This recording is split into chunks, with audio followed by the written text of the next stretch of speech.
Hello all, this is Dr. Dave Maslach talking about reciprocity.com. The E is spelled with a 3. And in this particular video, I really truly wanted to talk about experimentation, testing, and learning from the experimentation and testing.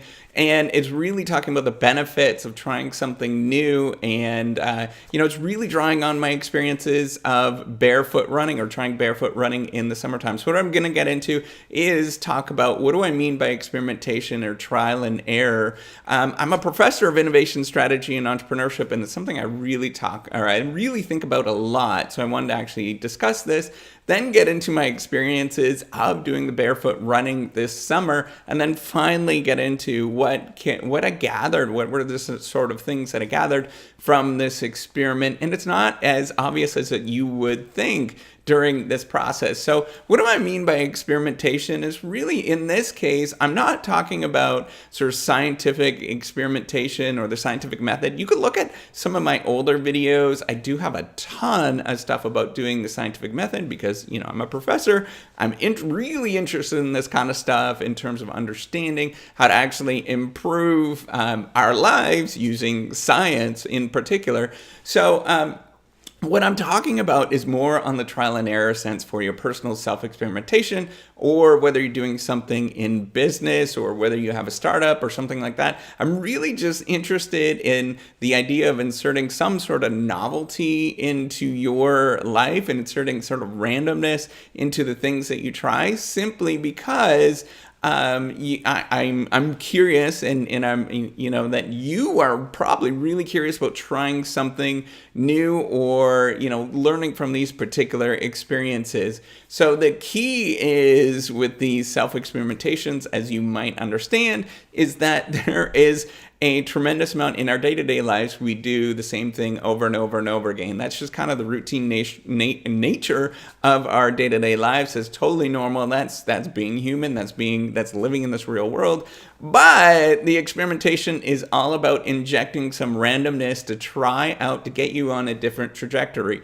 One thing that we do know in science, and there's been a lot of research that's been done in computer science, in my field, in organizational theory, and many in biology, is that there is this process that happens that we sort of follow along the same sort of trajectory over time. We follow along the same sort of path because we're sort of routine in nature. And what often happens is we do need an injection of some sort of randomness to get us to a new particular state that we couldn't get to in the past. And it's really difficult to find out what are those particular things that get us to a new state in terms of learning and making ourselves into maybe perhaps a better human being, maybe not. I don't know. That's the thing with experimentation. You don't know. Most of the things that you're going to try are going to be a complete disaster, and they're not going to end up and they're not going to benefit you in any sort of way. But every once in a while, 1 out of 4 or 1 out of 5 things that you try are going to get you to a new state in terms of understanding the world, or, in terms of your own particular performance. And so I wanted to actually get into my own experiment with barefoot running. I'd heard a lot about barefoot running. This is the idea of not running with any particular shoes on. And I read something, or I listened to a podcast in the summertime. So it's 2017. I listened to a podcast in the summertime talking about the benefits of barefoot running. And I thought, well, that is a particular strange thing to think about because we have these shoes. There's a reason why we have shoes. I teach all about technological innovation, and shoes are one of the really important things that we wear in terms of technological innovation. But it was a really kind of convincing story about why we should actually try using our bare feet, because we have this sort of natural evolution, and shoes are kind of a recent advancement in the last couple hundred years. So our feet are actually used to just not having any particular cushion on them. So I wanted to experiment to see what was going to happen when I tried the barefoot running. I started in July, and I lasted for about a month of this particular trial. It started out as being extremely painful. I started running for about a minute at a time with no shoes on, and I was able to get it to go for maybe about 10-15 minutes. At the end of it, my feet were really, really sore. They were all bruised up. They were kind of, it was really nasty, right? Just totally gross. My wife was looking at it, and she thought I was completely strange, and she was wondering what the heck I was doing. Well, it turned out that I had to actually stop doing the barefoot running because it was frankly, it was just too painful at that point. But here's the really cool thing that I actually learned from this particular experience was not the fact that barefoot running, and I'm in Florida, right? So barefoot running, actually, the key thing wasn't sharp or painful in that sort of sense when I was running. It was actually extremely hot because I'm running on roads and running on pavement without any shoes on. And in Florida in the summer, it gets stinking hot. It was actually burning the bottom of my feet. That's where the blisters were coming from.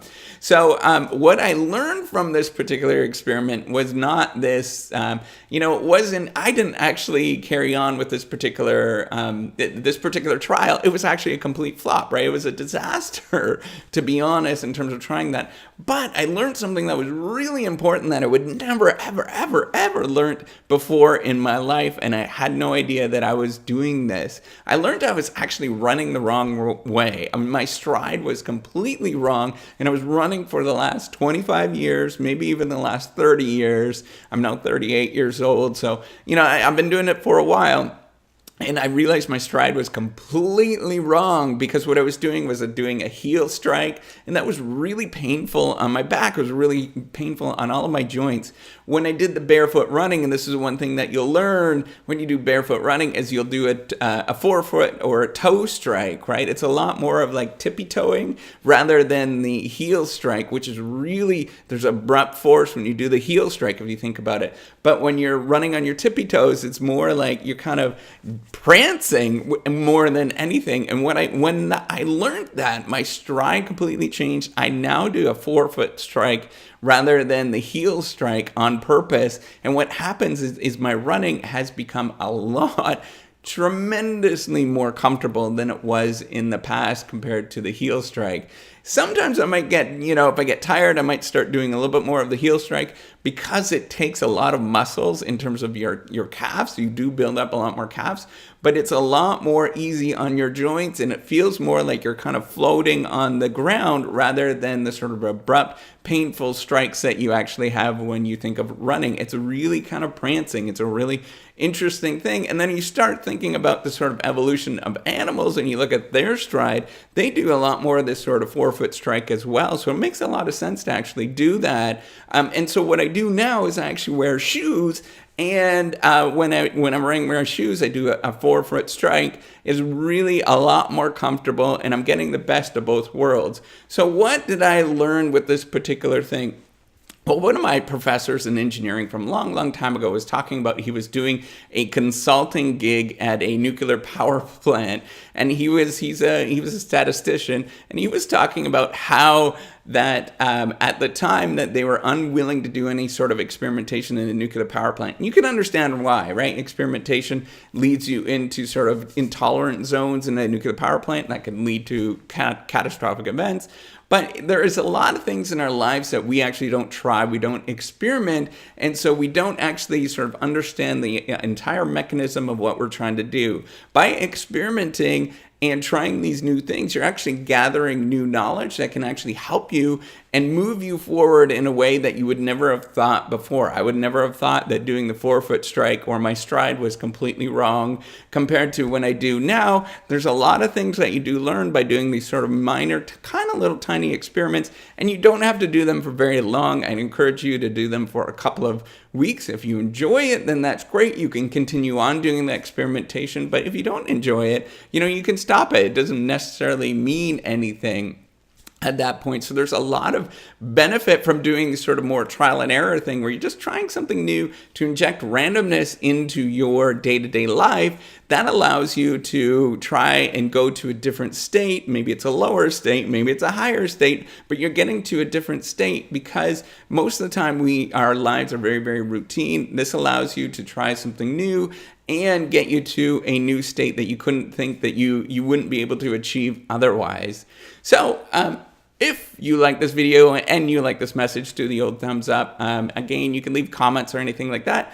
And make sure that you do watch some old videos. Do appreciate it and see what I'm up to with the reciprocity project. It's trying to help out a lot of people by doing this. It's a proofreading platform, sharing economy proofreading platform, where you can either get free proofreading or pay for the particular service. And if it ever becomes profitable, I actually really want to start giving a lot of doctoral scholarships away and doing some really fun things to understand behavioral science. So you could check out that kind of stuff. Appreciate it. Thank you so much. And I'm looking forward to seeing you on the next video. Bye.